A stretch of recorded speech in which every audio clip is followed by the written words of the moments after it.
Hello and welcome to my channel. Today we're talking about the Miss Universe Philippines Top 100 for 2021. If you're brand new to my channel, I hope that you're going to consider subscribing and hitting the notifications bell and also sharing this channel with your friends if you want to see more content just like this. Today's episode is brought to you by Rehearsed to Relatable. This is the place where pageant contestants can learn how to stand out and create a personal brand for the interview room and beyond.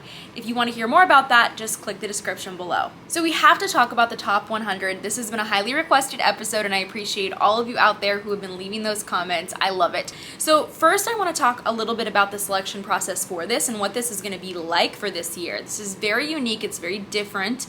And we should talk about that a little bit. So first of all, there was a preliminary virtual interview for the contestants, and this happened between July 16th and then July 18th, and shortly after they narrowed it down to a top 100.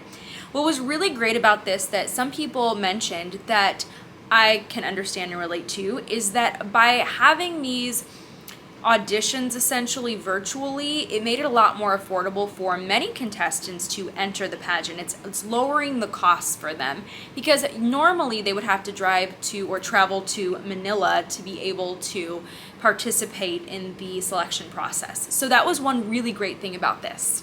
Now that the top 100 has been selected, they are going to go through a series of virtual challenges. Then people are going to be able to vote for their favorites on the Miss Universe Philippines app. So all of us have a say in who is going to advance to the final show.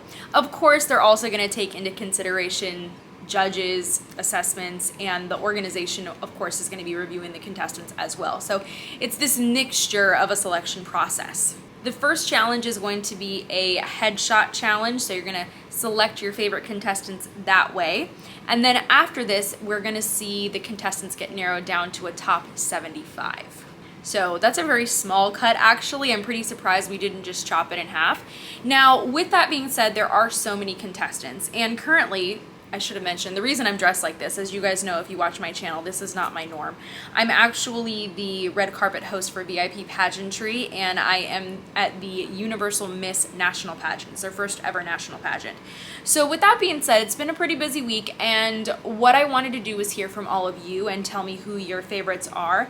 Now, I think the ones that I'm about to mention to you right now are definitely going to make it past that top 75 cut. But the question is, are we going to see them for the final show? And I think that that's going to be something really interesting to pay attention to and see. So some of these contestants I'm aware of, some of them are new to me, and let's talk about them. So we have Kisses, and she is a well-known actress in the Philippines. Of course, I'm not from the Philippines, so I wouldn't know that, but she clearly is going to be a front runner, I think, because she has a fan base, but also actresses, they're usually great on camera. They usually have a lot of confidence. So this is going to be something that's going to help her along the way. Next, we have Leren, and she is one of my personal favorites. I followed her journey during Bini Bining Pilipinas, and actually I think she was in the song that I wrote about the contestants. I'm pretty positive. She's absolutely stunning. She wore one of my favorite gowns when she competed, and she represented the Philippines at Miss Globe, where she went home as second runner-up. So she is a really strong contender this year, not just for the top 100, but I think for the crown. I love her. We have a returning contestant from last year, Christelle, and who knows, maybe she has grown a lot from her past experience. We know that that can definitely be an advantage, is returning again, learning from many of your mistakes and always improving. So I'm really excited to follow her because I want to see what changes that she's going to make for this year's edition, if she ends up being in that final, but kind of have a feeling that she will. We also have Ayin, and she is a TikToker from what I have learned from all of you. And so obviously she's going to have a really big fan base, and she's a shorter contestant. She's 5'3". She's talked about this on social media. So I think that she's really looking to break some pageant stereotypes with her shorter stature. So we'll see how that plays out for her. Next, we have just another gorgeous contestant. There's no shortage of beauty in the Philippines.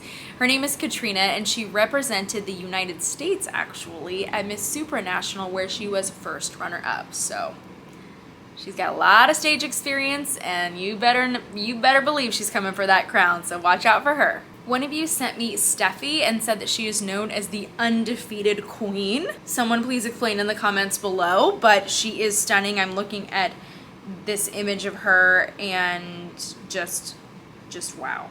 Then we also have Maureen, and Maureen is the winner of Asia's Next Top Model Cycle 5.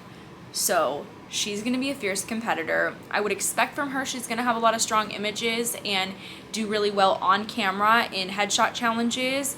I'm curious to see her walk. I would assume that that should be at least decent for the pageant stage, but she's got a lot of experience and she's stunning. So this batch of contestants is just going to be incredible, and I know we are leaving out so many of them. Like I said, I wish that I had the time to really properly evaluate the 100 contestants, because even making it to a top 100 is such an honor. So I want to just congratulate all the contestants for making it this far. I can't wait to follow all of your journeys. And remember, guys, you can vote for these contestants on the Miss Universe Philippines app. So check that out. Let me know who your favorites are and who do you think is going to advance to the finals, and also who are your favorites for the crown. Thank you so much for watching this episode, and I hope to see you real soon for lots more.